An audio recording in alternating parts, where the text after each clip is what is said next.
Mas ainda, presta atenção nesse caso, a gente trouxe essa informação dias atrás, a gente vai atualizar aqui para vocês. Vocês devem se lembrar da história que nós trouxemos aqui de uma jovem, 23 anos, moradora de Taubaté. Ela foi mantida em cárcere privado pelo ex-namorado. Vocês se lembram disso? A gente falou sobre esse caso aqui no nosso programa. A vítima conseguiu pedir ajuda aos avós pelo WhatsApp, enquanto o agressor, rapaz de 18 anos, que foi o que eu disse aquele dia, estava dormindo. Ele já tinha antecedentes criminais. Veja na reportagem. A vida de Bárbara, de 23 anos, esteve mesmo por um fio. Apesar da pouca idade, Kaique dos Santos, de 18 anos, já tem inclusive uma passagem no sistema prisional como menor infrator. E pelo estado em que a vítima foi resgatada da casa da tia do ex-namorado, onde estava sendo mantida em cárcere privado, uma tragédia pôde ser evitada. O jovem casal Kaique e Bárbara teve inúmeros contratempos nesses 5 meses em que namoraram. Em dezembro do ano passado, ela decide terminar o relacionamento, mas de lá para cá não teve mais sossego. Em mais uma tentativa frustrada de reatar o relacionamento, feita no começo deste mês, Kaique chegou a colocar fogo no carro dela depois de ter sido rejeitado por Bárbara. Nesse dia, ele ainda não havia sido notificado sobre uma medida protetiva que ela havia conseguido na justiça. E por esse motivo, ele foi solto logo depois de ser preso. Foi narrado para nós como um relacionamento tóxico, né, que durou um curto espaço de tempo, cerca de 5 meses, e ele se findou em dezembro do ano passado. E desde então, várias empreitadas desse sujeito em desfavor da menina. Inclusive, no dia 5 de fevereiro, houve agressão em desfavor dela e um carro de propriedade dela foi queimado. Ela não estava dentro do veículo, é uma narrativa de que por raiva dela ele buscou deteriorar o patrimônio dela, inclusive isso é uma das espécies de violência contra a mulher, né? É a violência dita como patrimonial. Essa raiva é porque ela não queria reatar o relacionamento. Exatamente. A vítima narra a todo momento que não pretendia reatar o relacionamento com essa pessoa e disso desencadeou diversos atos de violência. A vítima esperou um momento de distração enquanto Kaique adormecia para pegar o celular e enviar mensagem aos avós pedindo ajuda. Ela contou que tinha apanhado muito, que estava sendo ameaçada por ele, mas não teve tempo de dizer exatamente onde ela estava. Foi aí que os policiais cruzaram dados de Kaique com o de alguns parentes e chegaram a este endereço que fica em um bairro aqui na periferia da cidade. Em menos de 10 horas, Bárbara foi resgatada e Kaique preso em flagrante. Ela narrou para nós que durante a madrugada ela foi mantida em cárcere nessa situação.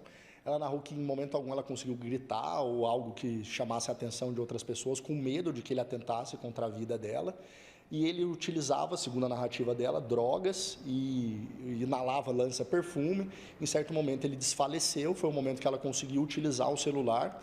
Ela mandou uma mensagem para parentes próximos, dizendo que estava numa situação de cárcere. Daí para frente nós desencadeamos uma investigação e logramos êxito em localizá-lo. A nossa equipe vai fazer uma tentativa de conversar com a Bárbara e também com os avós dela, já que estão todos muito abalados depois de tudo que aconteceu. Vocês ficaram com medo porque tem muito caso de feminicídio, né? Imagino que vocês tenham aí pensado o pior mesmo dessa história. Mas não era a primeira vez, né, que ele tinha feito isso. Ele pulou já aqui para querer pegar ela, então não era a primeira vez, a gente ficou preocupado com isso. Essa teria sido a casa utilizada como cativeiro por Kaique, pertence a uma tia dele.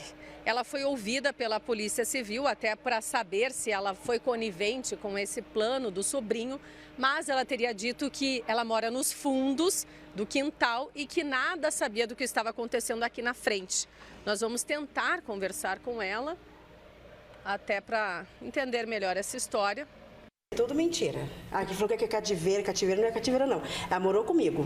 Não, é que o Kaique teria utilizado essa casa para fazer de cativeiro. Não, jamais. Ela vem com ele de boa. Kaique, que já tinha antecedente criminal por tráfico de drogas e receptação, teve a prisão em flagrante convertida para preventiva e agora foi encaminhado à cadeia pública de Taubaté. Ele deve ser indiciado pelos crimes de descumprimento de medida protetiva, ameaça, lesão corporal e sequestro. Essa pessoa ela tem 18 anos, completou no passado recente, mas já ostenta passagens por atos infracionais, análogos ao tráfico de drogas, quando menor de idade, e agora, quando maior de idade, já possui um crime de receptação, bem como uma outra questão envolvendo o cenário de violência doméstica, inclusive justamente em favor dessa vítima. Olha, dificilmente a polícia manda preso alguém assim, né? Ah, não fez, ou a menina estava lá porque quer, como disse aí a parente dele. Doutor Vinícius Garcia é um dos delegados mais competentes que nós temos aqui na nossa região e ele está à frente, por exemplo, da DEIC lá de Taubaté. Então eu acredito que as investigações todas são muito fortes, até para deixar esse rapaz preso. Por que a moça ia pedir a ajuda por mensagem de WhatsApp, né? É isso que eu não consigo entender. E 18 anos já é reincidente no fato de agressão, de ameaçar a moça. Então, são várias questões que levaram ele em cana e tem que ficar. A gente precisa começar a apertar esses caras machões, né? Que gostam de agredir, que gostam de apavorar as mulheres, para que elas fiquem com ele, inclusive. Ou com eles, né? Isso é muito mais comum do que a gente imagina. É muito mais comum. Às vezes a mulher pode até achar que está certo, que tudo bem, é assim mesmo, mas não é. Se você está num lugar que você não quer estar por conta de ameaça, porque está fazendo você ficar, porque vai fazer alguma coisa contra você, contra a sua família, está errado.